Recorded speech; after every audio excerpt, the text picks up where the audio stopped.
5. The salary structures for unionizable employees to be undertaken through the collective bargaining negotiation process. Allow me now just to talk about the implications of the review on the wage bill, but before that, to confirm that the effective date of the review for the period for the year 2023-24 is 1st July 2023. So let me now speak about the implications of the review on the wage bill, starting with the budget implications. So pursuant to the constitutional principle of affordability and fiscal sustainability, SRC engaged the National Treasury on funding. The National Treasury advised SRC to consider reviewing remuneration structures within a budget allocation of 21.7 billion for the year 2023-2024, which is distributed as follows, and I will quickly run you through how it is distributed.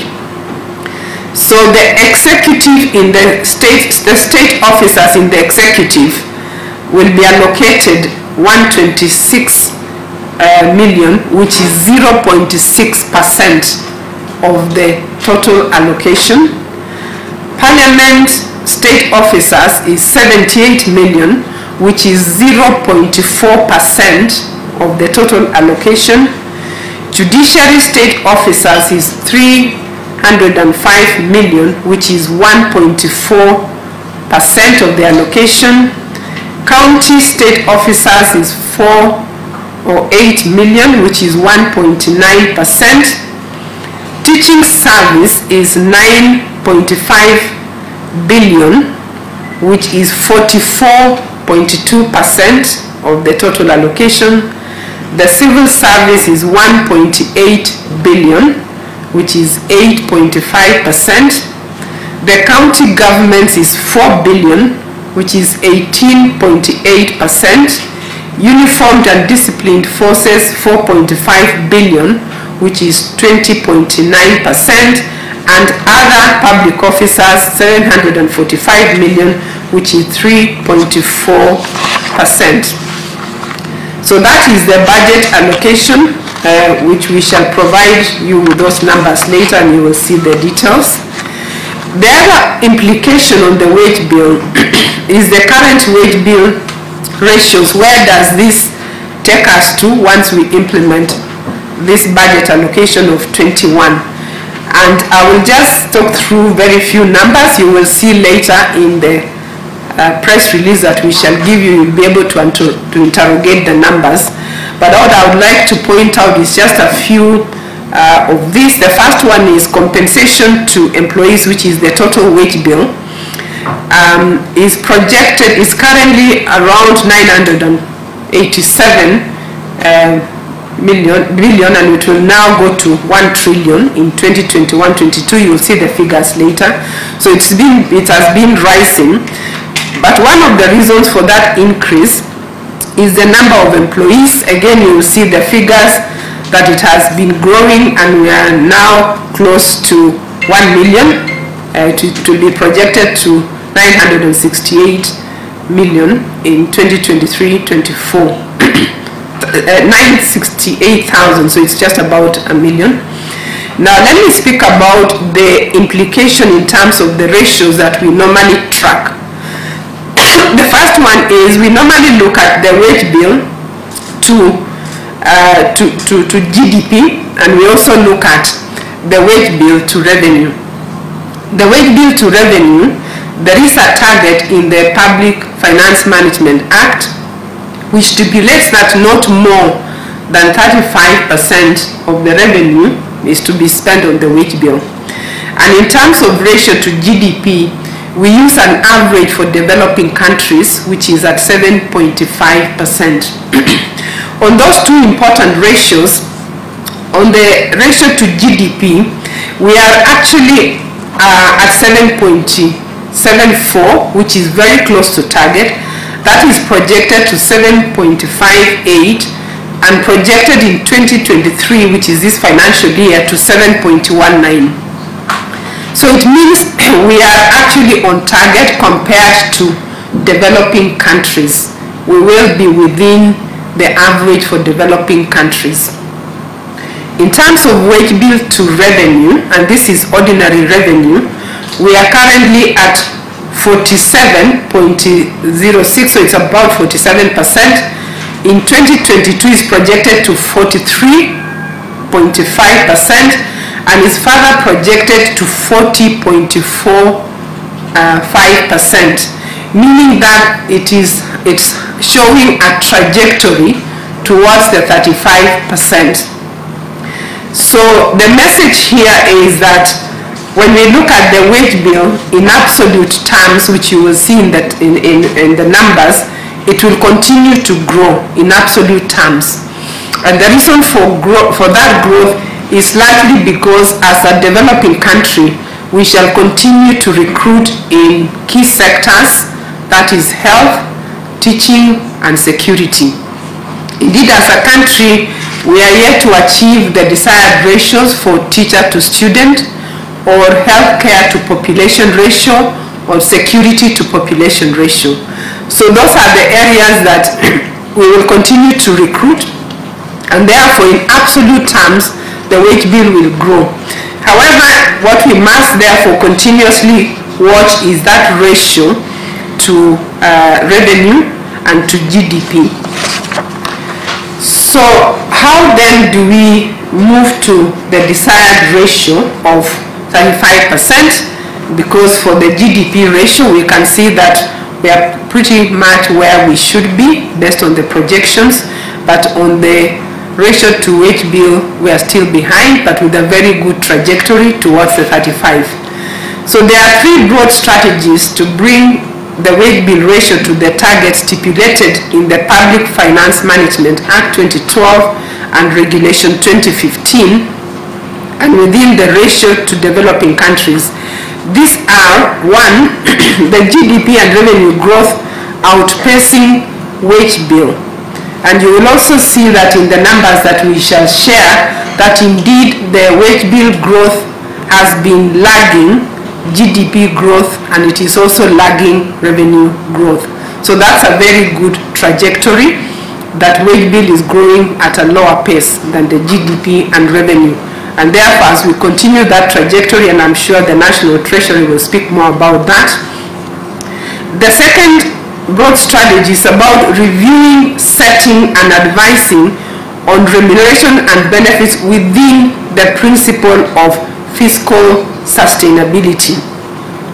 And the Commission continues to do that, and I'll share a few numbers shortly to demonstrate that.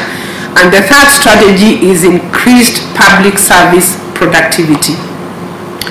So the ratio of wage bill to GDP has declined from 8.4% in financial year 2017-18 to 7.53 and projected to continue reducing. It is projected to 7.9, as I alluded to it earlier, so against a target of 7.5 for developing countries. As a ratio of revenue, it has declined from 51.54% and it is projected to 40.45 in 2023-24 against a target of 35%. Further, in the last 2 years, the revenue grew on average by 18.5%, while the wage bill grew on average by 5.6%. So the growth in the average monthly salary per employee was 2.3%. So increase in employee numbers, as I alluded to earlier, will continue to increase in the key sectors, but our concern is the ratio of that absolute amount to revenue. So in terms of the third strategy, in reviewing, setting and advising on remuneration and benefit, the Commission continuously focuses on fiscal sustainability along with the other principles. In doing this, as an example, SRC continues to check public service wage bill, as demonstrated in a few numbers which I'll share with you shortly, that on an ongoing basis the Commission gets we receive requests from public institutions for review of many areas of the remuneration. Could be salaries through collective bargaining negotiations. It's also allowances, and on an ongoing basis we receive those requests. We analyze it against the principles that I mentioned earlier, and based on that we then continuously track what does that mean for the Commission. For example, in 2020-21 we received requests of the value of the request was 70 billion. 70 billion is the request that we received. Most of these were collective bargaining negotiations, but we also have allowances within that. The Commission reviewed those allowances and only approved 5.9 out of the 70 billion. So it means on that year the approval was just 8% was approved. In 2021-22, the Commission received requests worth 20.5 billion and only approved 2.6, which is 13%. In 2022-23, we received requests of 8 billion and only approved 4.2, which is about 52%. So in total, just for those 3 years, the Commission received requests worth 98.8 billion and only approved 12.9 billion. So that goes to demonstrate how the Commission is continuously ensuring that the wage bill is not outpacing the revenue or GDP growth by continuously applying the principle of fiscal sustainability. The third strategy which I talked about is labor productivity. Kenya's labor productivity remains low compared to other countries. According to the International Labour Organization 2021 statistics on labor productivity, Kenya is ranked at number 151 out of 185 countries globally, and number 2 in Africa is 22 out of 46 countries. Improved labor productivity drives economic growth, which results in higher revenue and in turn improved wage bill to revenue ratio. A collaborative effort is required in public service to drive productivity as a key enabler towards achieving the wage bill to revenue ratio of 35%. So ladies and gentlemen, allow me now to speak about the final part of our review, which is addressing allowances for state and public officers. In 2021, SRC commenced a process of streamlining allowances to achieve transparency, accountability, equity and fairness in remuneration, and to ensure affordability and fiscal sustainability of the wage bill in the public service. In phase 1, which was implemented in the last financial year, 3 allowances ceased to be payable. These are plenary sitting allowances, ministerial allowance, which resulted in an annual total cost saving of 1.7 billion, and taxable car allowance, resulting in a cost saving of 9.7 billion over a 4-year period. SRC has now completed phase 2, in which 4 allowances have been reviewed, set and or advised as follows. Retreat allowance. Payment of retreat allowance in addition to the basic salary amounts to double compensation and consequently ceases to be payable. Sitting allowance for institutional committees.